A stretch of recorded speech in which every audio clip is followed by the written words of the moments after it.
Hey everybody, welcome back. Today I'm going to be talking about the latest the latest episode of Raw, Monday Night Raw from last night. So first thing right off the bat, we learned that Kevin Owens has been now traded to SmackDown because Jey Uso got traded to Raw, and that kind of messes things up with Sami Zayn because he now does not have a tag team partner. So, a lot of people seem to be happy the fact that Kevin Owens is gone, but of course Sami Zayn is not. So I don't know if I see really a rivalry happening with Jay and Kevin.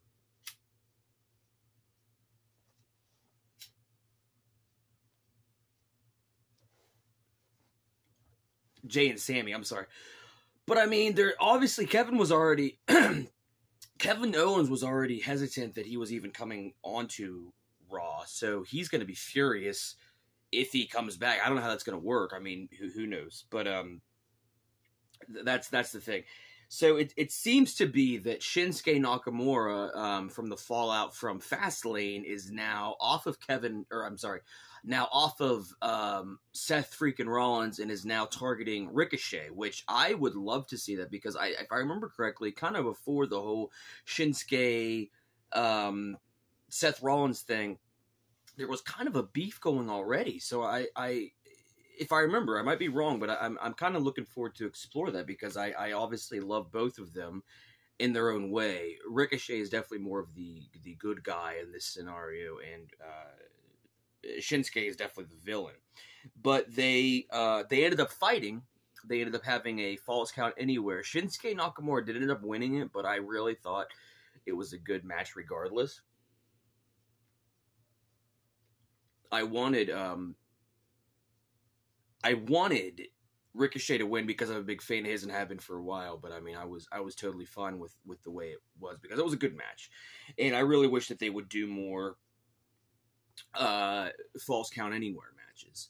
Another one for the highlight was Natalya versus Piper Niven. Now, I have been a fan of Natalya since she kind of has been, I think I've mentioned it before, but since she's been kind of up and coming. I mean, she's been there for a while, but she keeps talking about how it's her time and she deserves it and all that. And she does. I agree with everything. And she's actually a really, really gifted talent there. And she can keep up with the best of them. And she's, it's like she said, she's kind of the mother hen of the ladies' locker room, which I love that. And she can still come out there and put all that aside. I mean, can still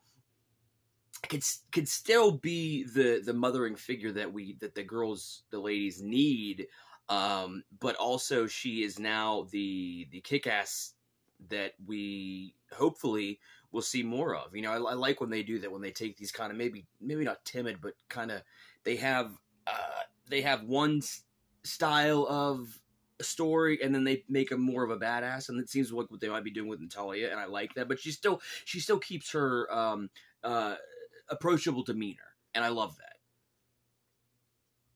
But so unfortunately she did lose to Piper Niven, but I mean, Piper Niven's a beast, so I'm not surprised. I am a little curious as to when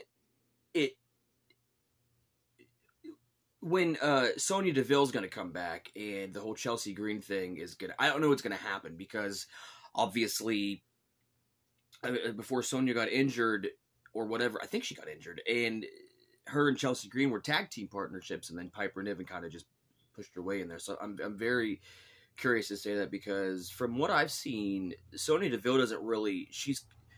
Chelsea Green is definitely the mouthpiece of the group, and Sonya Deville is just kind of there to back it up. Same with Piper Niven is right now. And so if Sonya Deville comes back, I'd love to see where that's going to go because I just can't imagine...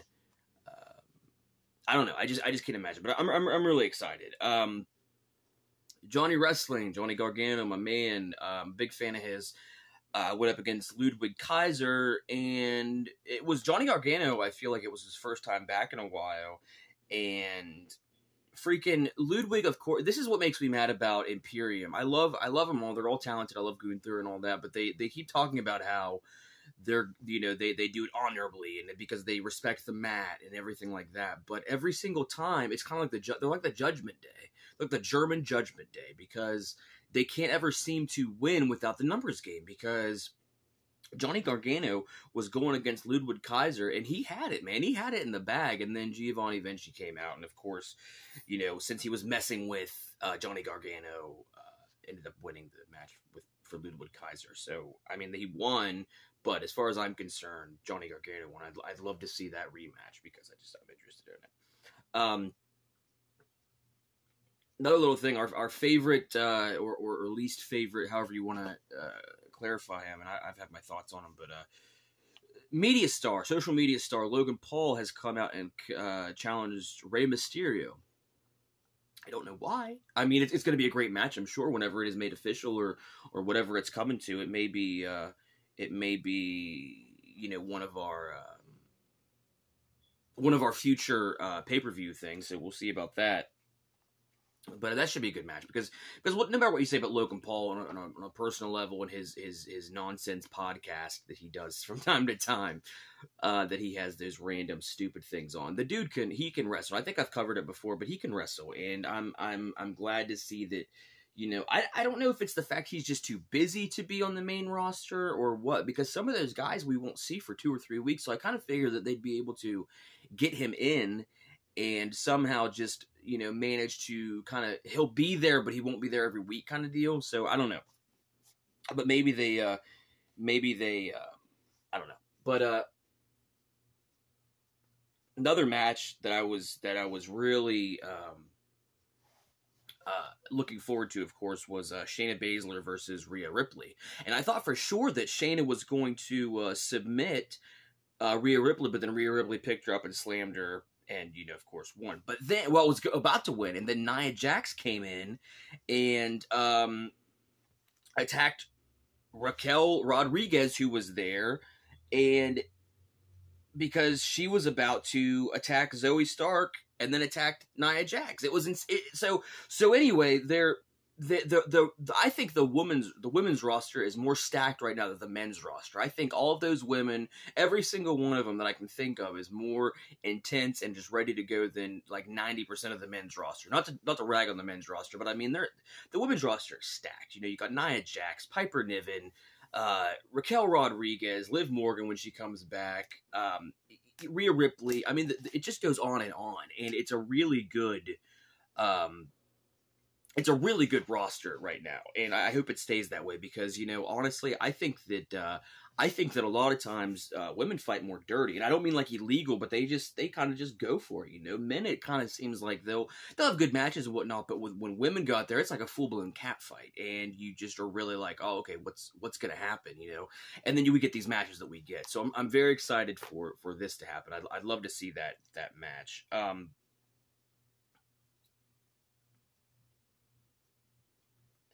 And so then we had Gunther versus Bronson Reed, and freaking, it's about time. I've been saying that for a while. I have nothing against Bronson Reed, but I don't like the fact that they put him up against, like, I kind of view it like how I was in high school wrestling. You went by weight class. I understand they don't do it on the professional level, but you think they'd kind of do it like UFC, like welterweight, bantamweight, different divisions and all that. And so you get people like Bronson Reed, who's a huge dude, and don't get me wrong, he's talented and all that, but then he comes up against Ricochet, and it's like, of course he's going to dominate Ricochet. So I was very happy to see him go up against Gunther, and Gunther just charged him down, and he beat him. And I feel like that was one of Bronson Reed's first wins or losses in a long time, and I'd like to see it coming. Not that I have anything against Bronson Reed. Like I said, I just want him to see. I'm actually okay with him winning. I just want it to be against people that he needs that legitimate. Like, I'd love to see him and Otis go against each other. They did that one time and he ended up winning, which I thought was crap. But I'd love to see a rematch of that, or have him and I don't know, just him and Solo Sikoa. Just get somebody that seems to be going. And on top of all this, we finally got to see Indus Sher. They had a little segment and all that. I've been wondering where those guys have been, because they were one of my favorites on NXT, and now that they're with Raw, I was, of course, looking forward to seeing how great they were, what they were going to do with the division on Raw. And they really haven't, from what I've seen, gotten to do a whole lot, but they made a preview, so hopefully they're going to be back on next week's, and we'll look forward to that. And I'm excited. I love Veer and Sangha and Jinder Mahal. I think they're three of the top notches. There you go, Veer and Sangha. You know, they should go against well, their tag teams. Maybe one of them should go against Bronson Reed. I think that would be a fair fight, and I think that would be something cool. Now on to the main event. It is Dominic Mysterio.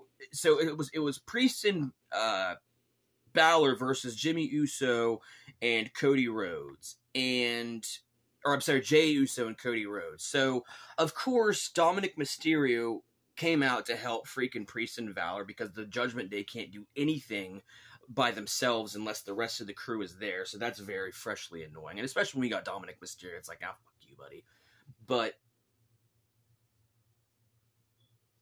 not only that, you know, and then Jimmy Uso came out of nowhere and attacked Jey and cost them the match. That's actually really what cost them the match. It was Jimmy Uso. So Priest and Balor won again, and of course they're the tag champs again. I don't know. I just think that's crap the way that it went down. It's not that they're not, you know, talented and full of the fire and all that, but the way that it went down I thought was stupid. And that's what makes me so mad about some of these sometimes. It's not the fact that what happens, it's the fact of how it happens. And that's the thing. Like I said, you know, anytime the Judgment Day, except for Rhea Ripley, is going to be out there doing their thing, the rest of them they're always going to come out. And so the numbers game thing is really a pain. What they need to do is, talking back to Indus Sher, get the three, Veer Sangha and Jinder Mahal, to go against Dom, Priest, and Balor. That would be a good match, you know. Or do the Alpha Academy versus two of the dudes, and then Rhea Ripley of the Judgment Day, and then have Dominic fight against his dad or something. That's the kind of stuff I'd like to see moving forward. That would be, maybe they're saving it for like pay-per-views, and I understand that, but it would be nice to get the actual rivalry going prior to that. So I don't know. Overall, it was actually a really good match, or a whole episode. And it was one of those ones, and I've noticed, I think I've said before, when they're leading up to a pay-per-view or coming off pay-per-view, or, you know, whatever it may be, they tend to be the best. And so I look forward to more of those. And so that was the Raw for the week. I will keep you updated with more as it comes out, and I will talk to you guys later. Take it easy.